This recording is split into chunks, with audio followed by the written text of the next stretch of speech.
ప్రస్తుతం మనతో పాటు ప్రముఖ ఆధ్యాత్మికవేత్త ఆస్ట్రోన్యూమరాలజిస్ట్ శ్రీమతి జయప్రద గారు ఉన్నారు. మేడంతో మాట్లాడేద్దాం.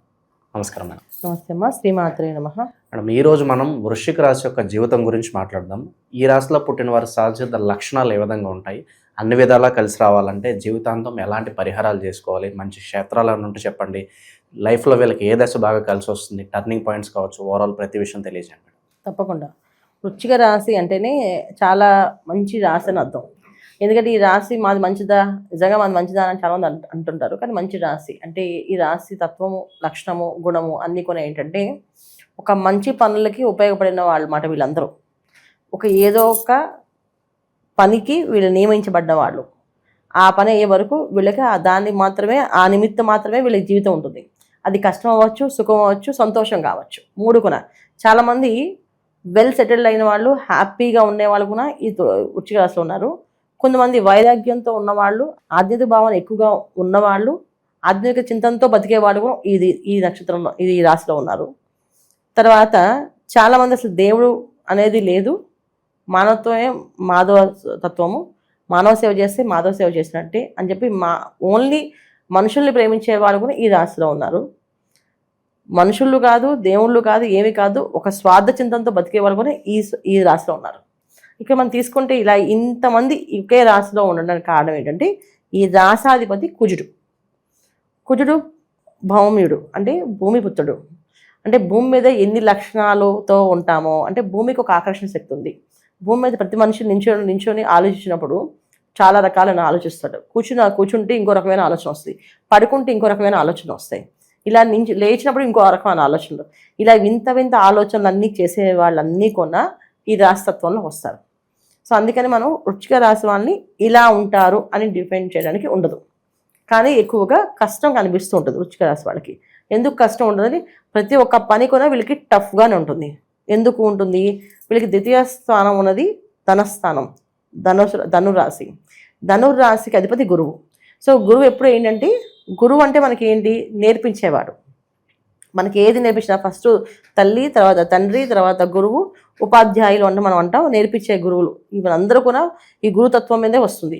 ఈ గురుతత్వంలో వచ్చినప్పుడు ఏంటంటే ప్రతిదీ టఫే ఉంటుంది. ఇప్పుడు చాలామంది వృశ్చిక రాశి వాళ్ళకి మా అమ్మ ఎందుకో సార్, అందరికి అమ్మ అంటే అందరికీ ప్రేమే కదా, నాకు మా అమ్మ అంటే ఇష్టమే, కానీ మా అమ్మకి నేనంటే ఎందుకు ఇష్టం ఉండదో తెలియదు సార్, నాకు ఎక్కువ అన్ని పనిష్మెంట్లు ఇస్తుంటుందని. అంటే ఏంటి, ఎక్కువ ఇష్టం ఉన్న వాళ్ళకి ఎక్కువగా మంచి మార్గంలో ఉండాలని చెప్తుంటాం. కానీ అది ఎలా అర్థం అవుతుంది, వీళ్ళకి ఎక్కువ కష్టపడుతున్నారని అనే తత్వం అనిపిస్తుంది. కొంతమంది బాగా తల్లిదండ్రులను ఎక్కువగా ప్రేమించే వాళ్ళు ఈ వృశ్చిక రాశి వాళ్ళు.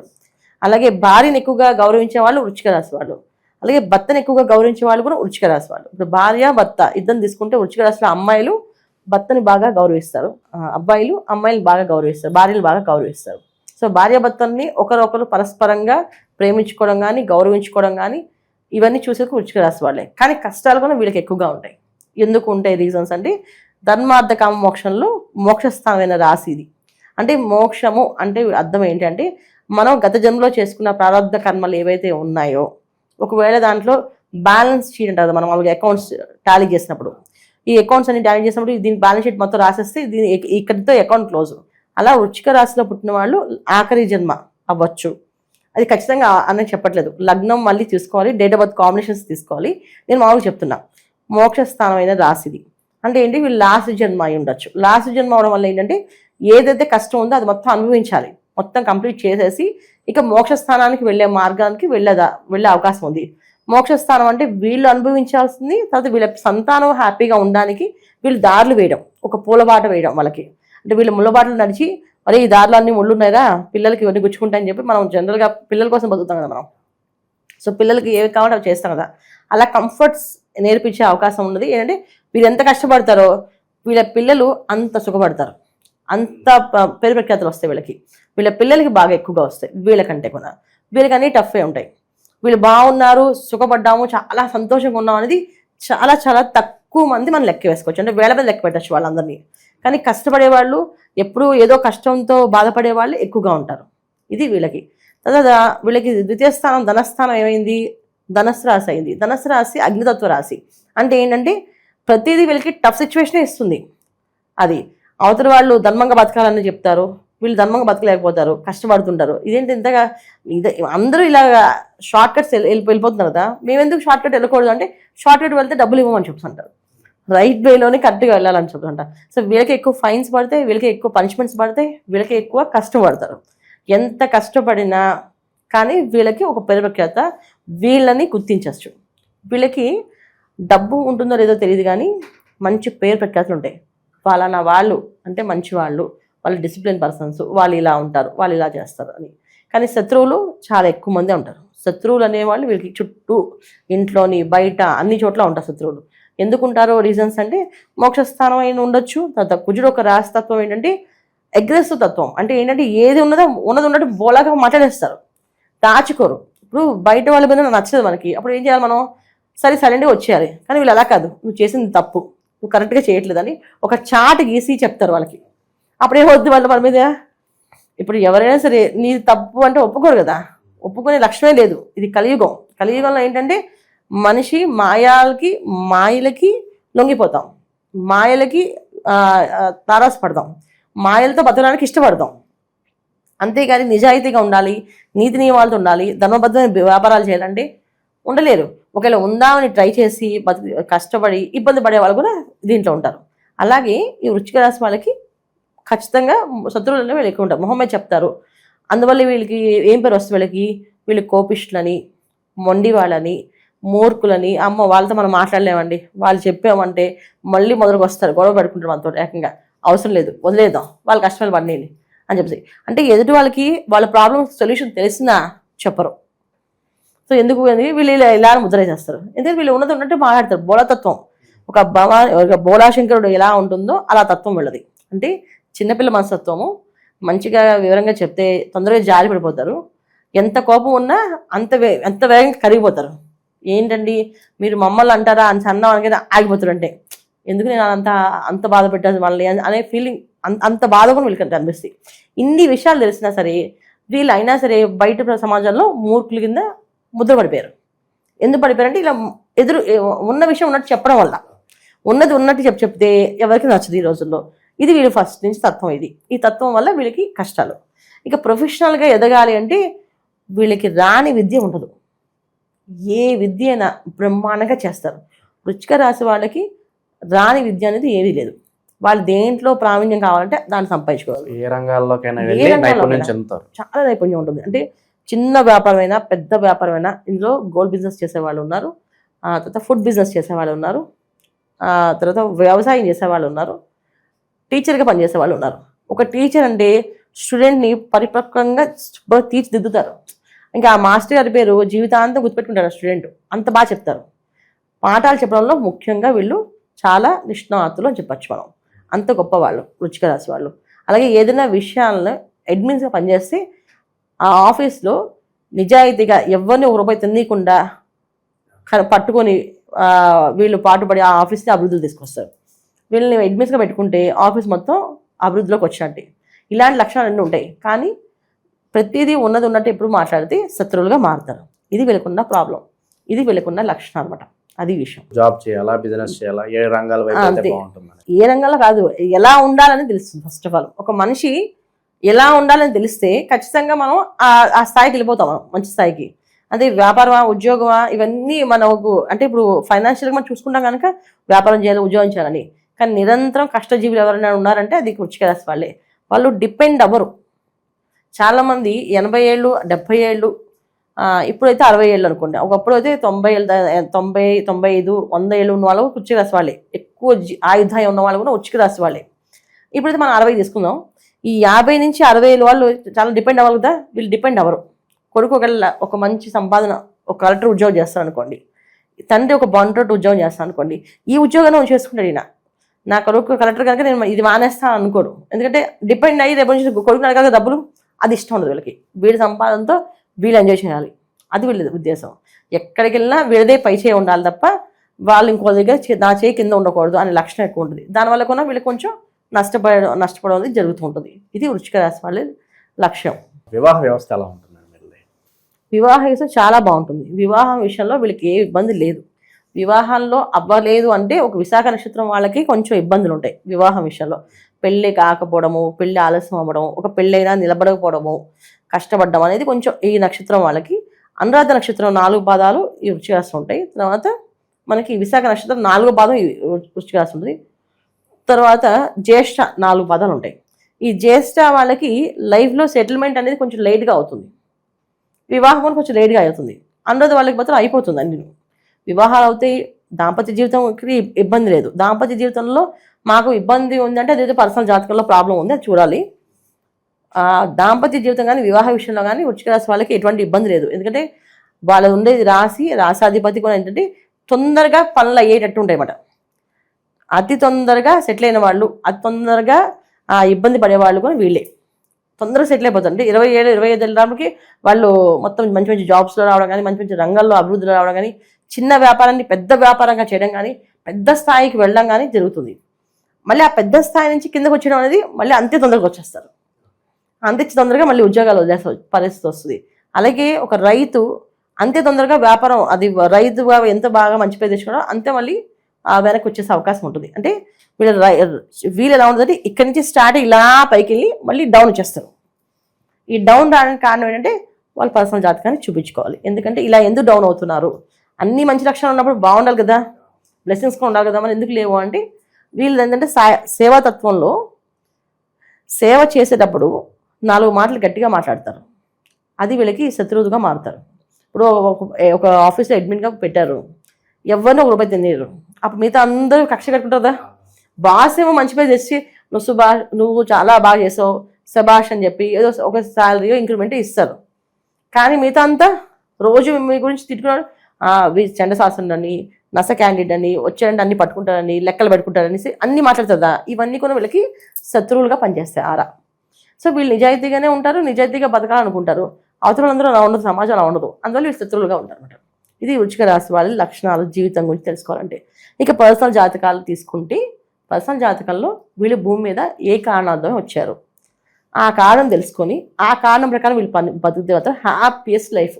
వీళ్ళ నెట్వర్క్ అనేది ఎలా ఉంచుకుంటే బాగుంటుంది అంటే నలుగురిని కలుపుకొని ముందుకెళ్ళిపోతే బాగుంటుందా, లేదు వీళ్ళ పని వీళ్ళు చేసుకొని ఎక్కడికక్కడికి అలా ఉంటే బాగుంటుందా? కొత్త పరిచయాలు మనం వస్తూ ఉంటారు, మనుషులు పోతూ ఉంటారు, వాళ్ళతో ఎలా మసలుకుంటే అభివృద్ధి ఉంటుందంటారు వీళ్ళకి?